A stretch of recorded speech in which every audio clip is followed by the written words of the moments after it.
All right, my friend Nathan is going to come give you a quick little speech, and he is a postal worker and a university student. Neither of those things he can participate in at the moment, so come on up here, Nathan, and let's hear what you've got to say.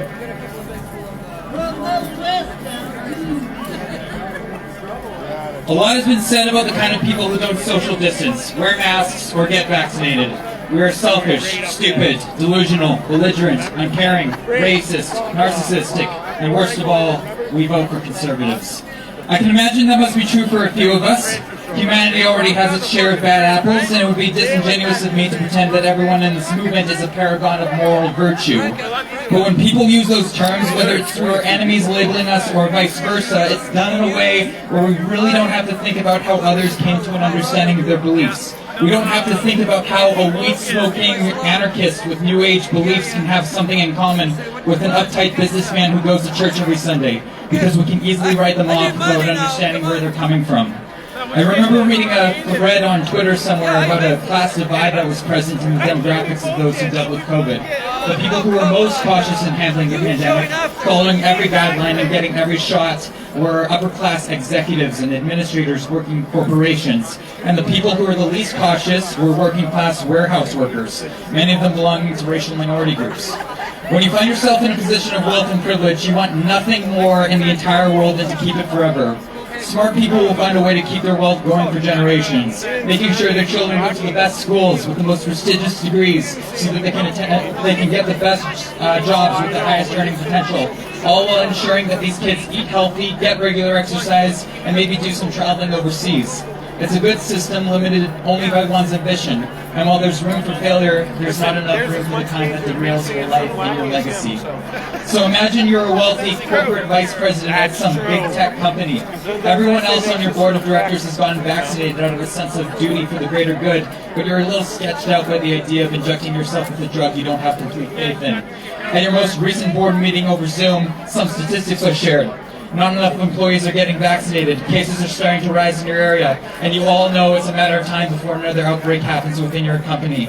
Therefore, vaccine mandates are going to take effect, and you are left with a choice. Are you seriously going to give up your career well before you qualify for retirement, the same career that you spent 6 years at university for, and 20 more years bouncing around different management positions to get as far as you've come? Or are you just going to take the shot and become a shill to keep your job? You might think working class people have more at stake. They don't tend to have the same level of wealth as their corporate managers or the same kind of care for their body or education. They're typically not the best at saving or investing, and unless their company offers them a pension or an RRSP contribution fund, they're probably not thinking about what's happening to their bank account or their retirement. Indeed, perhaps if more of us had better financial habits, we'd have more of a defense to keep ourselves steady over the long term if the decision came between our livelihoods and our medical autonomy. It can be a paralyzing situation, making us unwilling to pursue the risks we need to take in order to achieve what we want. And I know this because I myself have lived a good chunk of my life in poverty.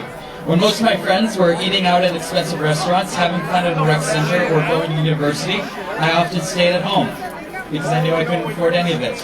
I tried holding a job to pay for my bills, but for whatever reason, whether it was my fault or just bad luck, and most of the time it was my fault, I kept getting fired. I never worked long enough to qualify for employment insurance, and by the time I found another job, whatever savings I built up would be drained away, and I'd have to start from scratch. I spent so much time delaying simple decisions like opening a savings account and investing my money because I was so afraid of what would happen if I failed to pay my bills. And it wasn't until I found a bit of stability in my life that I began building the necessary financial habits to keep me afloat. But little did I know, I was also building psychological resiliency through these experiences. When the time came for people to choose between losing their societal privileges and getting injected, I didn't have to make a difficult decision because I already made that choice years ago. When the time came for people to choose between losing their jobs and getting injected, as frustrating as it is to be on the verge of losing my job just as I was about to qualify for a pension and medical insurance, I've already been fired before. It's no big deal. I'll just find another job. And perhaps these factors are some of the reason why these truck drivers are willing to go to Ottawa and protest. They probably have a little more cash on hand than most of us. After all, the average truck driver in Canada makes about $70,000 a year, probably between $2,000 to $3,000 a pay period. And while that's not going to last them forever, it should get them by for now. But I also don't think that they ever had any pretensions about rising to the same level as their superiors, becoming CEOs of their distribution companies after spending life on the roads for over 20 years. It might sound like a sad way of living to spend all that time working at a job without any prestige to show for it. But trust me, this is actually a good thing, because there's a collective understanding among the truckers that as much as they have something to lose, the people on top have a chance of losing out on so much more if things don't happen the way they want. They know just how undervalued they are, and they know how to use that to their advantage to bring the system to its knees. Now, I hope that everything goes well for the truckers. I hope that we can get the mandates removed, that we can restore a world that used to have a semblance of goodness and beauty, and that we won't take any of that for granted for the rest of our lives. But I also know that this is probably not the end of our war. We still have to contend with the elites and the ordinary citizens who will go out of their way to kick and scream about how we need to wear masks and get vaccinated forever until the sun incinerates our planet and kills everyone. We still have to contend with the toxic influence of postmodernism and identity politics, something that doesn't just affect our enemies but also our side as well. We still have to contend with the fact that we might lose this battle, that as much as we believe we're on the right side of history, that things can still go horribly wrong. And you know what? I'm actually okay with that.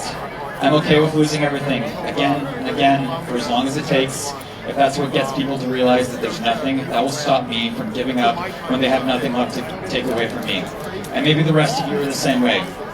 We've been through so much, lost so much, and yet the more we lose, the more we're willing to rise and fight back, because what doesn't kill us makes us stronger. Welcome to the Black Parade, folks. I hope you've been stockpiling on canned goods. Now let's carry on! Woo! Yeah!